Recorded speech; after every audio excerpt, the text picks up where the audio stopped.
और ये देखिए सर, जलपाईगुड़ी में 7 में से 6 पर बीजेपी आगे, तो नॉर्थ बंगाल में हिल्स में ये जो समझा जा रहा था कि भारतीय जनता पार्टी पिछली बार की तरह इस बार भी अपने प्रदर्शन को न सिर्फ कायम रखेगी बल्कि बढ़ाएगी, वो दिखाई दे रहा है। स्ट्रॉन्ग होल्ड है नॉर्थ बंगाल और अगर बात की जाए साउथ वेस्ट बंगाल और नॉर्थ बंगाल बीजेपी का स्ट्रॉन्ग होल्ड है, यह कहा जा सकता है। लेकिन जो इंटरेस्टिंग चीज अभी हमारे सामने आ रही है, अगर आप तस्वीरों को देखें, वो ये है कि बीजेपी अब असम में बहुमत का चुंबक हमारी टीम दिखा रही है। ये देखिए, ओहो, बहुमत का चुंबक, ये देखिए 54 बीजेपी 10 सीट से दूर, कांग्रेस बहुत दूर। ये आपके सामने इस वक्त की बड़ी खबर असम से आ रही है।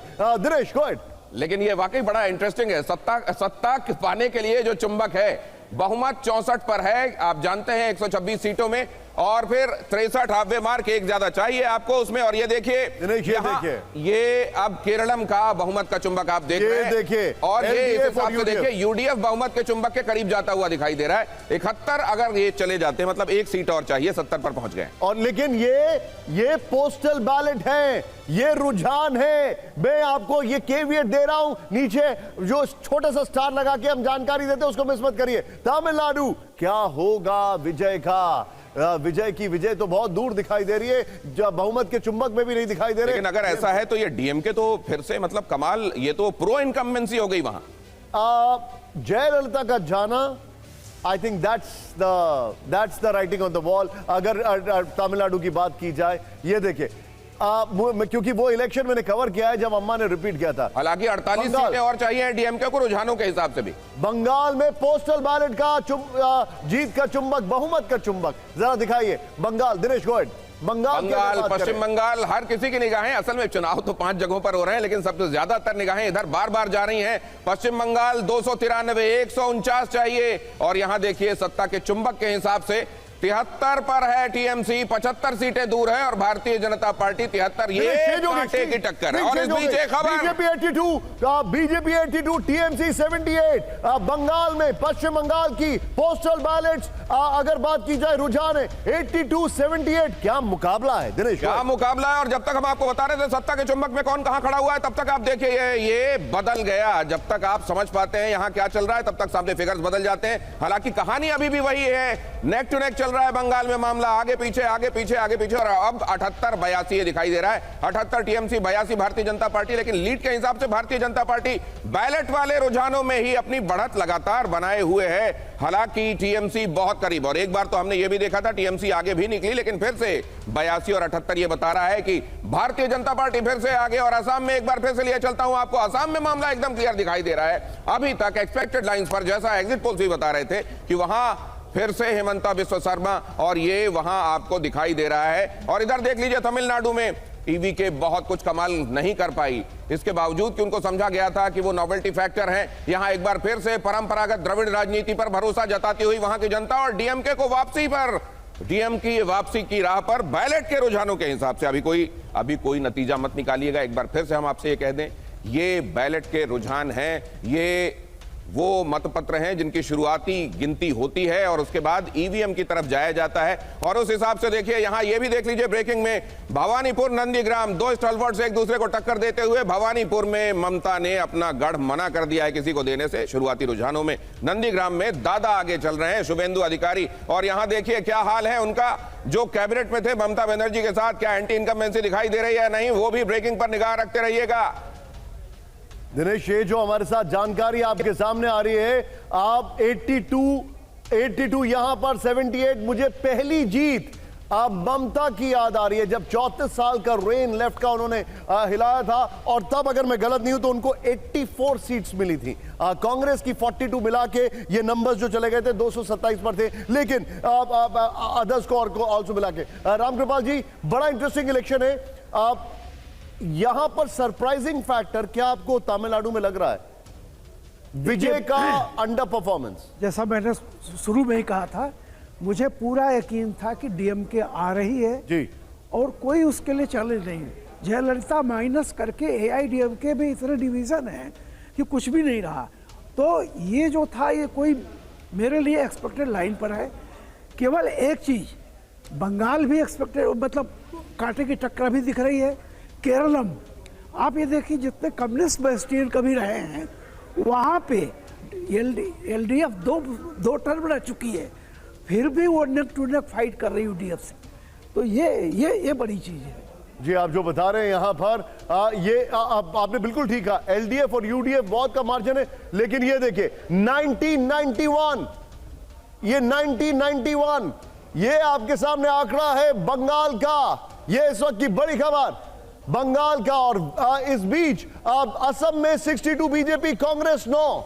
ये आपके सामने एक और आंकड़ा मैं दिखा रहा हूं, ये तस्वीरें देखिए अब आप जरा। Keralam 61, LDF, UDF 70, BJP 5। BJP खुश होगी अपनी इस परफॉर्मेंस से अगर केरलम की बात की जाए। लेकिन इंटरेस्टिंग क्या है, इंटरेस्टिंग है तमिलनाडु, डीएमके 71, एआईएडीएमके 7, टीवीके 3। ये बड़ी खबर आपके सामने, और विजय खुद पीछे चल रहे हैं। दिनेश, और जरा ये भी देखते हैं कि 293, एक आप जानते हैं कॉन्ट्रामेंट हो गया इलेक्शन, लेकिन बाकी सीटों पर क्या चल रहा है, 293 पर क्या है वो जरा दिखाते हैं। पश्चिम बंगाल का किंग कौन? अभी तक शुरुआती रुझानों के हिसाब से, मतपत्र गिनती के हिसाब से कैसा दिखाई दे रहा है, कलर कहां का, कौन सा रंग ज्यादा छाता हुआ दिखाई दे रहा है? आप जरा देखिए, ये अगर आप देखें कि हरा ज्यादा दिखाई दे रहा है या केसरिया, तो उस हिसाब से आपको दिखाई देगा लगभग बराबर। कई जगहों पर हालांकि अभी भी आपको ये दिखाई दे रहा है कि कलर्स का खुलना बाकी है, लेकिन बाकी जगहों पर अगर आप देखें तो ओवरऑल अगर आप इसमें बर्ड्स आई व्यू डालें तो आपको यही दिखाई देगा कि ये लगभग बराबर का मामला है, जो कि जाहिर है 1991 के हिसाब से बिल्कुल ऐसा ही दिखाई देना चाहिए। और नॉर्थ में भारतीय जनता पार्टी एक बार फिर से झंडा गाड़ती हुई, हाईलैंड्स में भी झंडा गाड़ती हुई, नॉर्थ बॉर्डर में भी झंडा गाड़ती हुई, लेकिन दक्षिण में एक बार फिर से उसी तरीके से जैसा अनुमान लगाया गया था, टीएमसी ने हरा किया हुआ है कलर। लेकिन क्या ये बदलेंगी चीजें? और कई जगहों पर जहां आपको ये दिखाई दे रहा है कि सवालिया निशान है, किसकी तरफ ये सवाल जवाब की तरह खुलते हैं, इसका भी बहुत जल्दी खुलासा होने वाला है। ईवीएम अब से 15-20 मिनट के अंदर 9 बजे के आसपास से शुरुआती रुझान वहां से मिलने शुरू हो जाएंगे। और ब्रेकिंग आपके सामने, आसनसोल दक्षिण से अग्निमित्रा पॉल आगे, आसनसोल दक्षिण अग्निमित्रा पॉल आगे। तो ये अगर ये देखा जाए कि पहला अनाउंसमेंट, और उस हिसाब से ये भी भारतीय जनता पार्टी के लिए इस वक्त की बड़ी खबर दिखाइए जरा स्क्रीन पर। इस वक्त एक और बड़ी खबर आ रही है, ये देखिए पुडुचेरी पोस्टल रुझानों में एनडीए सरकार। ये बड़ी खबर आपके सामने, पुडुचेरी पोस्टल रुझानों में एनडीए सरकार। पुडुचेरी में शुरुआती रुझानों में, असम में पोस्टल रुझानों में बीजेपी की सरकार। अगर बीजेपी की सरकार यहां दोनों जगह आपको दिखाई दे रही है तो ये केरल में पोस्टल रुझानों में यूडीएफ की सरकार। यह इस वक्त की बड़ी खबर। असम बीजेपी 62, कांग्रेस 9। यह देखिए, यह इस वक्त की बड़ी खबर। यह देखिए जरा आगे देखिए, पश्चिम बंगाल 1991। यह कोई मैं साल नहीं बता रहा हूं, यह आपके सामने आंकड़ा है, और यह आईपीएल का स्कोर नहीं है। ये देखिए जरा। और यहां पर अगर आप तमिलनाडु देखें तो टीवी के 4, डीएमके 75, एआईएडीएमके 6। बड़ा मुझे ज्यादा दुख वैसे एआईएडीएमके को लेकर हो रहा है कि कहां चली गई पार्टी। ये देखिए, पुडुचेरी 18 बीजेपी, कांग्रेस 5। लेकिन बंगाल में बहुत कांटे की टक्कर है। एक ब्रेकिंग, बरहामपुर से अधीर रंजन पीछे, बहरामपुर से अधीर रंजन पीछे चल रहे हैं। अधीर रंजन के साथ आपने बातचीत भी की थी निशांत, 5 एडिटर्स में, और लग रहा है अरे 101 बीजेपी के पास शगुन है, लेकिन 102। अब एक बार फिर से शुरू कर देते हैं आपको ये बताना कि सत्ता का चुंबक किसको अभी खींचा है और ये आंकड़ा चेंज हो गया। हम वापस इस ग्राफिक्स पर आएंगे। ये आंकड़ा चेंज हो गया, इसको हम रिफ्रेश करके आएंगे। नीचे 102 और 101, 102, 101 बीजेपी के पास शगुन है, लेकिन उनके पास आंकड़ा उनके फेवर में ज्यादा है। अगर टीएमसी की बात की जाए 102। इंटरेस्टिंग बात क्या है कि अगर हमारी बॉटम स्क्रीन को देखकर विपक्ष खुश हो रहा है, मतलब बंगाल में ममता खुश हो रही हैं, तो हमारी टॉप स्क्रीन देखकर बीजेपी ज्यादा खुश हो रही होगी, क्योंकि वहां पर असम की लीड हो रही है। बहुत जबरदस्त असम में बीजेपी की लीड है। ये पोस्टल रुझान है, ये देखिए। अब ये आ गया, आपने जो कहा अब ये रिफ्लेक्ट हो रहा है। देखिए सत्ता के चुंबक के साथ भी बहुमत जहां 148 का है, वहां भारतीय जनता पार्टी 47 दूर तो 46 दूर टीएमसी। असम में तो एकदम क्लियर मामला दिखाई दे रहा है। 55 सीट दूर कांग्रेस है और भारतीय जनता पार्टी सिर्फ 2 सीट दूर असम में 64 के फिगर के ये जो इंटरेस्टिंग बात है, डीएमके 75 43 सीट्स पीछे है, केरलम 63 एलडीएफ, लेकिन वहां पर देखिए यूडीएफ को बहुमत मिल चुका है जी, एकदम उसी फिगर पर, चुंबक पर जाकर बैठे हुए हैं अभी ये। हालांकि इन्होंने चुंबक पर लगाया नहीं है इनको, मैं ये देखना चाह रहा हूं, मैं चाहूंगा इसको जरा और ये करीब पहुंचाइए और इसको करीब पहुंचाए, सो फार सो क्लोज सो फार यहां पर। लेकिन बड़ी खबर आपके सामने स्क्रीन पर, ब्रेकिंग, मेरे सहयोगी बता रहे, ये देखिए बरहामपुर से कांग्रेस के अधीर रंजन पीछे हुए। हालांकि मैं एग्जैजरेशन नहीं कहूंगा, इनकी जीत को लेकर डाउट्स हैं। अब वो अभी ये पोस्टल बैलेट से डाउट्स हैं, लेकिन अब आगे देखिए, इस वक्त की बड़ी खबर आपके सामने।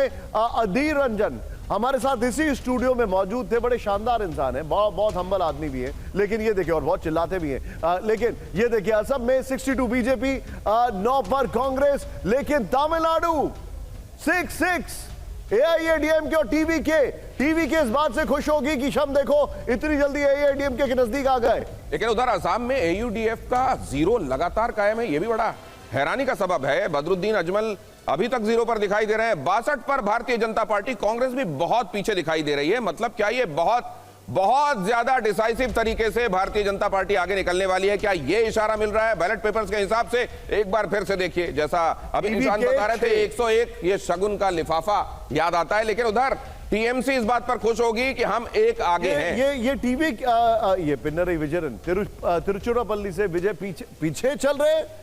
ये देखिए, हेमंता बिस्वा शर्मा, ये बड़ा इंटरेस्टिंग होगा। ये देखिए, अब डोसा कौन खाएगा हमने देख लिया है, लेकिन डोसे के बाद वो रवा केसरी कौन खाएगा, वो उसके देखा जाए तो डोसा को रिप्लेस कर दिया है डीएमके की थाली में। ये बड़ा इंटरेस्टिंग है और वो इस वक्त तमिलनाडु केसरी बन के निकल रहे हैं, ये साफ हो रहा है पोस्टल बैलेट के रुझानों में। लेकिन अब coming back to the show, फिर से पश्चिम बंगाल में 103, 102, वेरी क्लोज। बंगाल से बड़ी खबर दिनेश। और दीनहाटा से मंत्री उदयन गुहा पीछे चल रहे हैं, श्यामपुकुर से मंत्री शशि पांजा पीछे चल रहे हैं। क्या ममता के खिलाफ एंटी इनकम्बेंसी का इशारा? मानव बाजार से मंत्री संध्या रानी पीछे चल रही हैं, मान बाजार से संध्या रानी पीछे, दीनहाटा से मंत्री उदयन गुहा पीछे और श्यामपुकुर से शशि पांजा पीछे। ये 3 मंत्रियों के विषय में इशारे, क्या ये एंटी इनकम्बेंसी है? सोनारपुर दक्षिण से रूपा गांगुली आगे। रूपा गांगुली आगे चल रही है। सोनारपुर दक्षिण से रूपा गांगुली, मुझे याद है पिछले इलेक्शन में उन्होंने क्या जबरदस्त वहां पर कैंपेनिंग की थी, मुझे याद है।